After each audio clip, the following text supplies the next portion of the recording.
성도 여러분들께서는 복이 넘치시는 분이신가요? 네, 네, 믿음이 충만하십니다. 세상에서 바라보았을 때 일반적으로 복이 있는 사람은 어떤 사람일까요?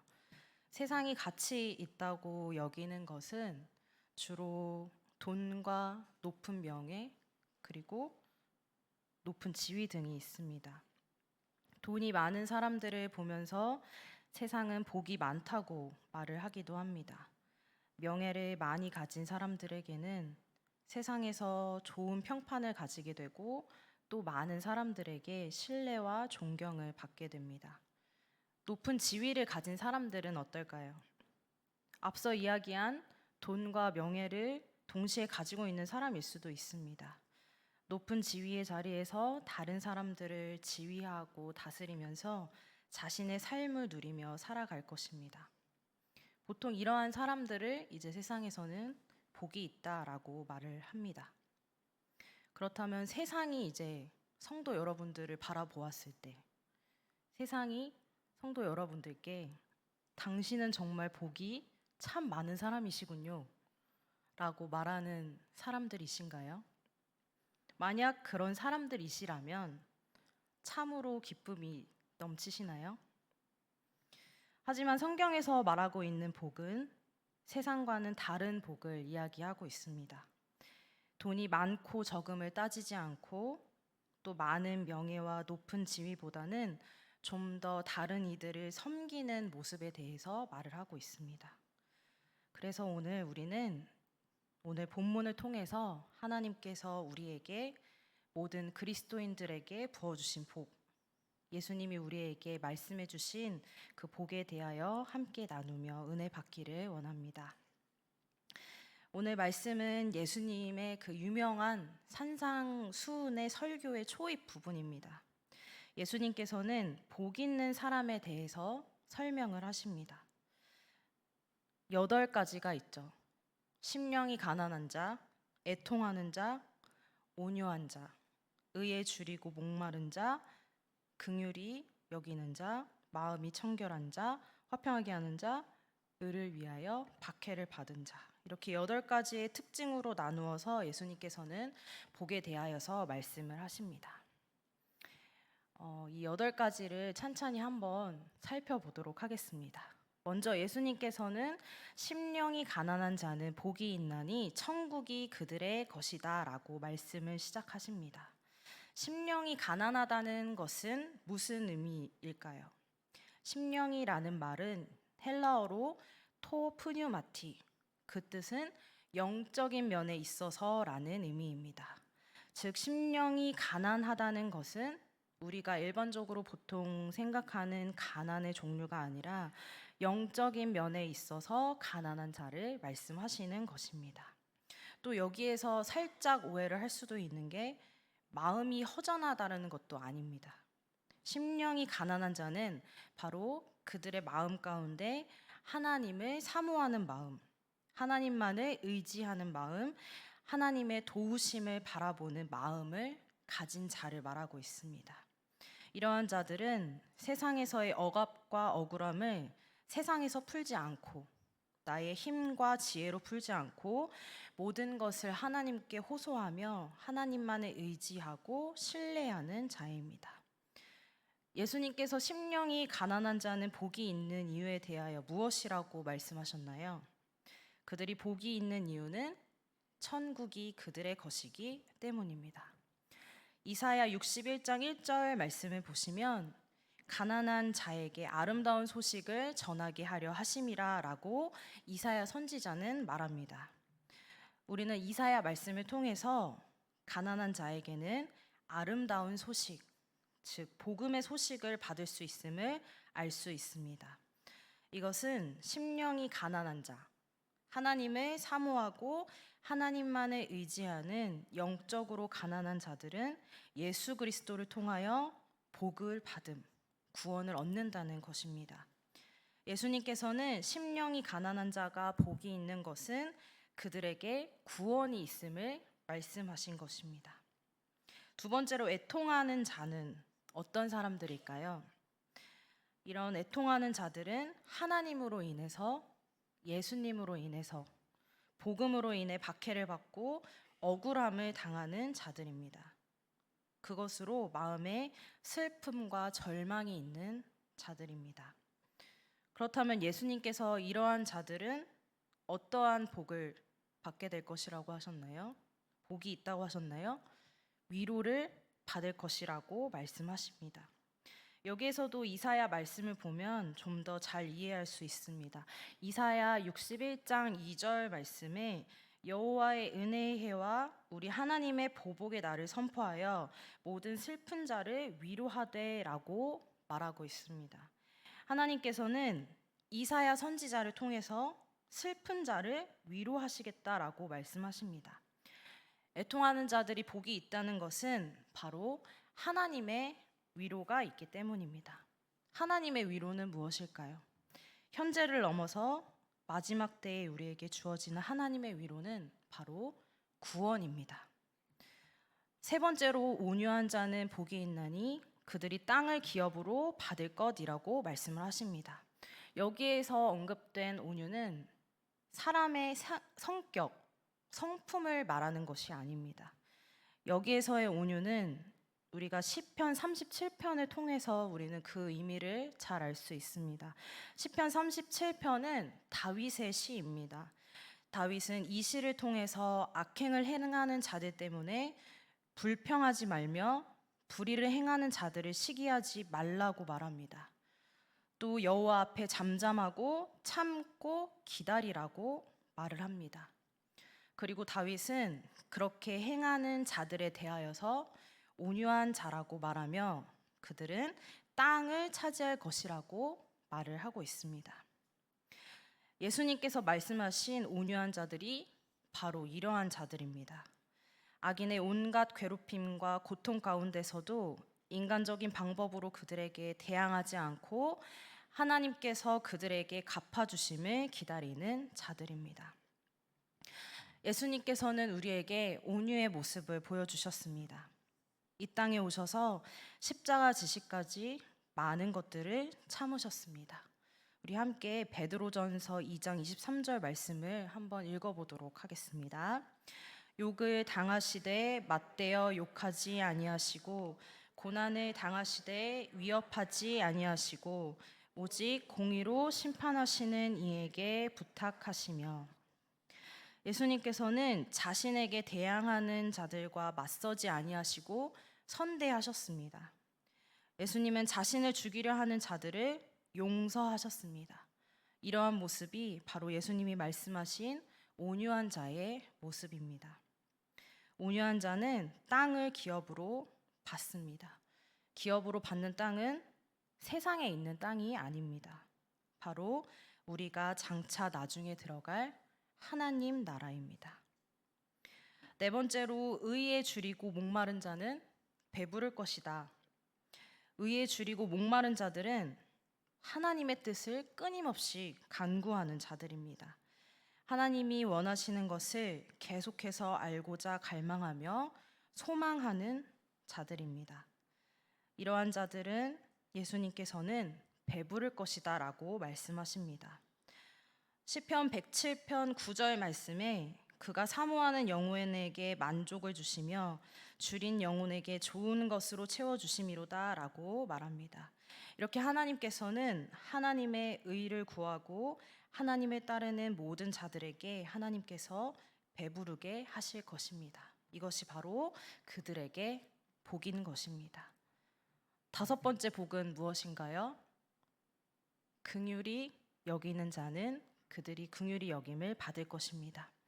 예수님께서 말씀하신 긍휼은 긍휼히 여기는 행동보다는 마음에 더 초점을 맞추고 있습니다.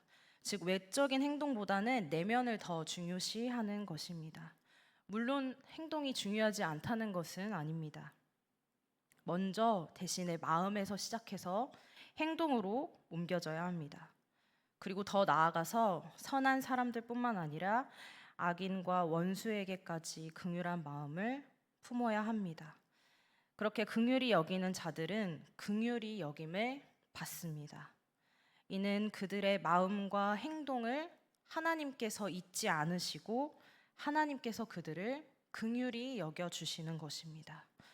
여러분, 하나님의 긍휼은 무엇인가요? 하나님의 긍휼은 바로 구원입니다. 긍휼히 여기는 자들에게는 구원이 있음이 복인 것입니다. 여섯 번째로 마음이 청결한 자들은 하나님을 볼 것입니다.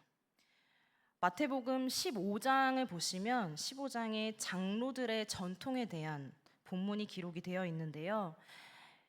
이 본문에서 예수님께서는 외적인 면만을 깨끗하게 하는 정결 의식을 강조하는 이들을 비판하셨습니다. 마태복음 15장 18절에서 20절 말씀을 저희 함께 읽어보도록 하겠습니다. 입에서 나오는 것들은 마음에서 나오나니 이것이야말로 사람을 더럽게 하느니라. 마음에서 나오는 것은 악한 생각과 살인과 간음과 음란과 도둑질과 거짓 증언과 비방이니 이런 것들이 사람을 더럽게 하는 것이요 씻지 않은 손으로 먹는 것은 사람을 더럽게 하지 못하느니라. 아멘. 네, 이 본문에서 그들의 겉은 청결하였을지는 몰라도 그들의 마음속에는 탐욕과 방탕으로 가득하였습니다. 마음이 청결하다는 것은 바로 하나님을 전심으로 사랑하는 것입니다. 하지만 그들의 마음에는 하나님보다는 세상을 더 사랑하는 마음이 컸기 때문에 그러한 것들이 마음을 더럽게 하는 것이었습니다. 마음이 청결한 자는 하나님을 볼 수 있는 복이 있습니다. 오직 마음이 청결한 자만이 하나님을 볼 수 있습니다. 시편 24편 3절 4절 말씀에는 이렇게 이야기합니다. 여호와의 산에 오를 자가 누구며 그의 거룩한 곳에 설 자가 누구인가? 곧 손이 깨끗하며 마음이 청결하며. 마음이 청결한 자만이, 하나님을 전심으로 사랑하는 자만이 여호와의 산에 오를 수 있습니다. 그들은 여호와의 산에 올라 하나님의 임재를 경험하고 장차 올 천국에서 하나님의 얼굴을 뵐 것입니다. 일곱 번째로 화평하게 하는 자는 하나님의 아들이라 일컬음을 받습니다. 화평하게 하는 자는 악을 악으로 갚지 않고 모든 사람과 더불어 화목하게 지내는 자입니다. 예수님께서도 그렇게 하셨습니다. 십자가 앞에서 모든 일에 화평하게 하셨습니다. 그런데 모든 일에 화평한 것은 쉽지 않은 일입니다. 하지만 우리에게 평화를 주신 분을 닮고자 매 순간 노력하고 화평을 이루는 삶을 살아가면 하나님의 아들이라 일컬음을 받는 복을 받게 됩니다. 여러분, 이제 마지막입니다. 마지막은 무엇인가요? 마지막으로 의를 위하여 박해를 받는 자는 천국이 그들의 것이라고 예수님께서는 말씀하셨습니다. 이 마지막의 여덟 번째 복은 이제 앞서 언급된 일곱 가지의 복을 통합하고 정리하고 있습니다. 심령이 가난한 자, 애통하는 자, 온유한 자 등 앞에 일곱 가지 복들은 모두 박해와 관련이 있습니다. 그리고 마지막 복을 포함하여서 모든 여덟 가지의 복은 한 가지를 이야기하고 있는데요. 바로 천국, 구원을 이야기하고 있습니다. 우리 다시 한번 생각을 해볼까요? 첫 번째, 심령이 가난한 자는 천국이 그들의 것이고, 두 번째, 애통한 자는 하나님의 위로, 구원이 있습니다. 그리고 세 번째, 온유한 자는 하나님의 나라를 기업으로 받고, 의에 줄이고 목마른 자는 영원한 배부름이 있고, 다섯 번째, 긍휼히 여기는 자는 하나님의 긍휼, 구원이 있습니다. 그리고 여섯 번째, 마음이 청결한 자는 마지막 때에 하나님의 얼굴을 보고 화평케 하는 자는 하나님의 아들이 됨, 구원이 있습니다. 성도 여러분, 예수님께서 우리에게 말씀하신 이 여덟 가지의 복은 각각 다른 복을 말하고 있지 않습니다. 바로 구원을 말하고 있습니다. 성경에서 이야기하는 예수님께서 말씀하신 이 복은 바로 구원입니다. 예수 그리스도를 통한 영혼 구원입니다. 우리의 삶이 형통하고 평안한 것도 복이 될 수가 있습니다. 하지만 성경에서 이야기하는 복 중에 가장 최고의 복은 바로 구원이라는 것입니다. 이렇게 예수님께서는 구원이 우리에게 있어 가장 크고 최고의 복임을 오늘의 말씀을 통해서 우리에게 분명하게 말씀하고 계십니다. 팔복이 있는 사람은 구원받은 자들입니다. 바로 이 자리에 있는 여러분, 그리고 우리 모두입니다. 하나님의 구원의 은혜를 입은 그리스도인들입니다. 그리스도인들의 최고의 복은 바로 예수를 믿고 구원받은 것입니다. 우리가 분명하게 알아야 할 것은 이 8가지의 모습을 행해야 복이 있다는 것이 아니라 우리는 이미 복을 받은 자들입니다. 그렇기 때문에 우리는 그 모습으로 살아가야 하는 것입니다. 우리는 모두 하나님께 은혜를 입고 예수님을 믿어 구원받은 주님의 자녀들입니다. 우리는 나 자신이 주님의 자녀이고 그것이 나에게 있어 최고의 복이라는 것을 기억하며 그것을 누리고 살아가야 합니다. 예수님께서는 팔복에 이어서 그리스도인의 역할에 대해서 말씀을 하셨습니다. 우리는 세상의 소금과 빛의 모습으로 살아가야 합니다. 소금을 한번 생각을 해볼까요? 당시 랍비들은 이제 소금을 지혜의 이미지로 사용을 했다고 합니다.